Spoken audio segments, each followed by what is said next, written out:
Well, happy Monday morning, YouTubers. It is I, the one, the only, yes, thank God for small miracles, the Big D, coming to you live and in person with mask under chin. Another exciting day of transportation excellence coming directly to you at no charge. That's right, no charge. We don't charge you to give you information. I've been asked this question. I've gotten several emails on it, several text messages. How do I get into expediting? Well, I did it for 3 years. I know how to get in it. And I'm going to bring that advice and knowledge to you. Starting in 3, 2, 1. But first, have you subscribed to this channel? No? Hit the subscribe button over there. Hit the bell ding, ping, so you don't miss out on any exciting information. That's right. Like, subscribe, share, thumbs up it. You can thumbs down it if you want. It doesn't really matter to me, folks. I'm trying to get this phone set up so I can actually hold it and see you at the same time. But the topic at hand. I want to be an expediter. Now, first, let me tell you what expediting is all about so you understand what the topic is. Because a lot of people don't know. Expediting is going over the road and basically living in your van. They say it's a lifestyle. That's why. And, you know, you may start out of Cincinnati, Ohio, go to Laredo, Texas. You know, you're going to get paid per mile to go down there. Now, you can drive your own van. It's called an owner-operator. You can sign on with a guy who has vans, and they call those owners, which I really don't like. But, you know, you drive for an owner. They own the van. That's why they call it an owner. And you can do a 60-40 split, which is normal. Some pay other ways, but the normal 60-40. So if you make $1 a mile, you get 60 cents. The owner gets 40, and you pay the gas. He pays the maintenance, the insurance, and all the other stuff. Those are your normal splits. As yourself, well, you keep it all. You get $1 a mile, you get a whole $1. It's all yours. You go 2,200 miles, that's $2,200. Cha-ching. But you're going to have to fix this back end up so you have a bed you can sleep in, because you will be sleeping in it. Now, before you jump into expediting, thinking you're going to get rich and, you know, start living a lifestyle of the rich and famous and have that guy come out from TV and do a expose on you, understand people do fail in expediting. You can succeed, you can fail. But you better like being away from home, because if you don't, guess what? You're not going to make it. It's not Monday through Friday and get the weekends off. It's you're going to run for, you know, people who make money like Alan. He's coming in after 2 months on the road. 2 months. He'll be in for 2-3 weeks, but he's been out for 2 months. He's made good money, but he's been out for 2 months. So you don't get to see your house. You're going to go all over the place. You ain't time. You're making money. You're moving. How do you get in it? Well, you got to have a van. Not just any van, folks. Don't make the mistake of buying the wrong piece of equipment. You can go out in a cargo van and run for the bottom feeders, as we call them. Or if you're going to go buy the van, be sure you can get signed on. So first, call them up and ask them if they're putting on vans. How do I find people? Expeditors online. They have a list of them. Pick up the phone. Hey, you hiring people? Are you putting on owner operators on? Yeah, what do you got? Well, I'm looking at you getting this van here. You know, my suggestion, the biggest, the tallest, the longest you can get. That's right.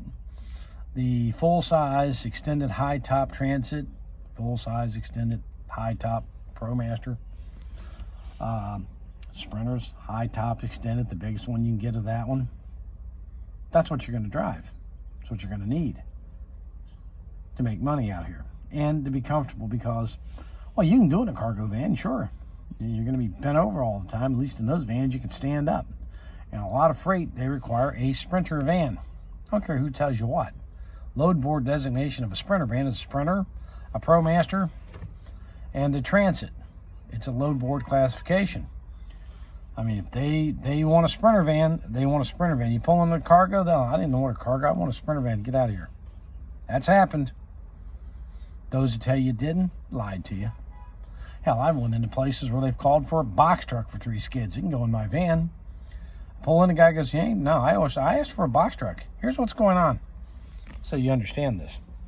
You see, the dimensions are given on the load. And there's a dispatcher or a broker who says, hey, you know, that'll fit in a van. They wanted a box truck, but I can get that in a van. Now, van rates are cheaper than truck rates, box trucks. So he sends a Sprinter van over. When he gets there, he's knowing he's gambling, okay? So he gets there and he's like, dry ran, because they refuse, and then he has to put it in another van or a box truck. He sends a box truck over because they want to dock heights. Why? And the guy takes it and he gives $100 for the dry run. It was a gamble. Now he'll cut the rate to the box truck $100, so he doesn't lose anything, of course. But that's what they're doing. And they know that the lowest rates are going to be cargos, Sprinters, box trucks, straight trucks.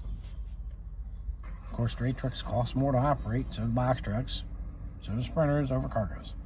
So that being said, if someone says that's wrong, go buy a cargo van new, it'll run you $30,000, somewhere in there. Go buy a Sprinter van new, it'll run you $50,000 to $60,000. Now you tell me it doesn't cost more? Duh. Transit's in the $48,000 range, so are the ProMasters right now. So, just do the math. Can you make money at it? Yes. But, you're going to have to fix it up in the back to live in it. You're going to have a bed that flips up so you can make room to get freight in. You're going to have tie downs back there, easy track, so you can secure freight so it doesn't fly forward.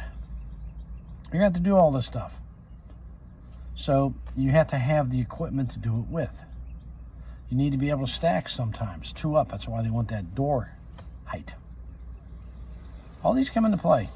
Automotive freight, they'll stack 2 of those skids that can slide in. 1 can slide into a cargo van, no problem. But when you get 6 of them, you're going to have a Sprinter high top.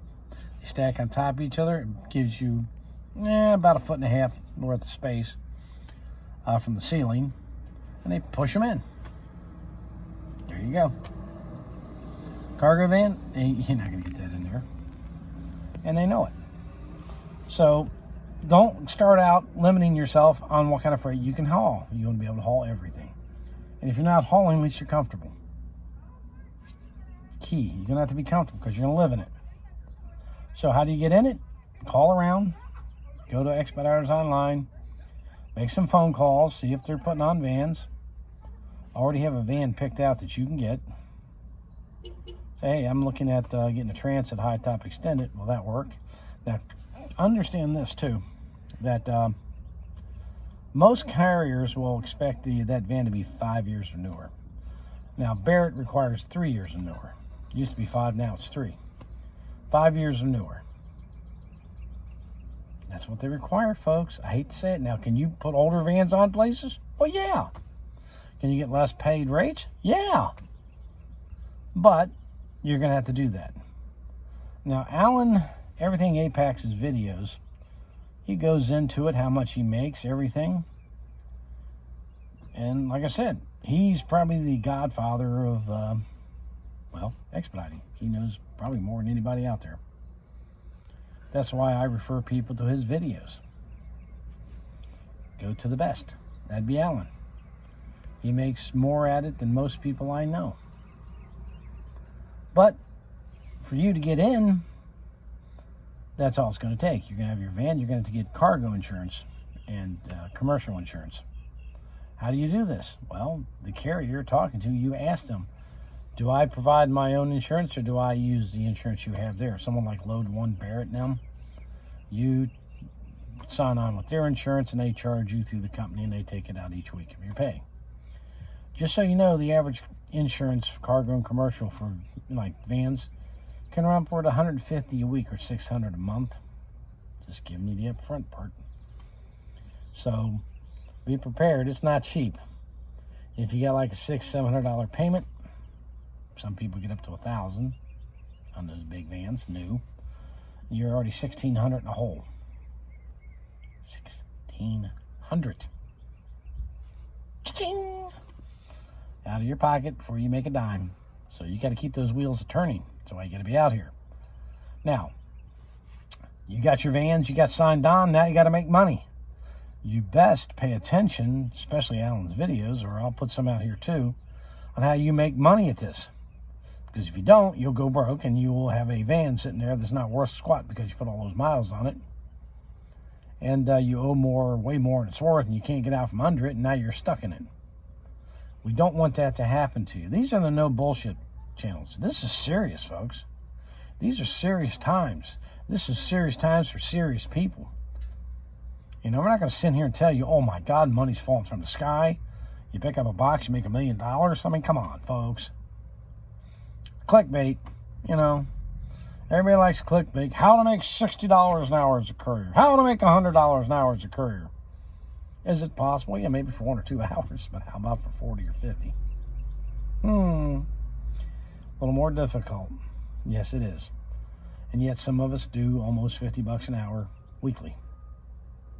Yeah, I'm in the high 40s every week. So it can be done. But I will compare my washouts to all those. And mine will say the same. See what theirs look like. Listen to the people who are making money, not the ones who aren't. Key phrase. Alan makes money. He is good at it. I made money. My first year I made $107,000 as an expediter, folks. So, that being said, I'm going to cut this short because, well, it is Monday. If you have any questions, leave them below. I'll be more than happy to answer them. But basically, getting into expediting is not as hard as you think it is. That's why so many people get in and get out quickly. Later.